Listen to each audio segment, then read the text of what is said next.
The number 33 has blank tens and blank ones.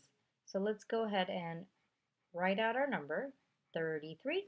Let's look for our ones place all the way to the right. So how many ones do we have? We have 3 ones. And now let's look for our tens place, which is always to the left, right next to the ones place. How many tens do we have? We have 3 tens. So the number 33 has 3 tens and 3 ones.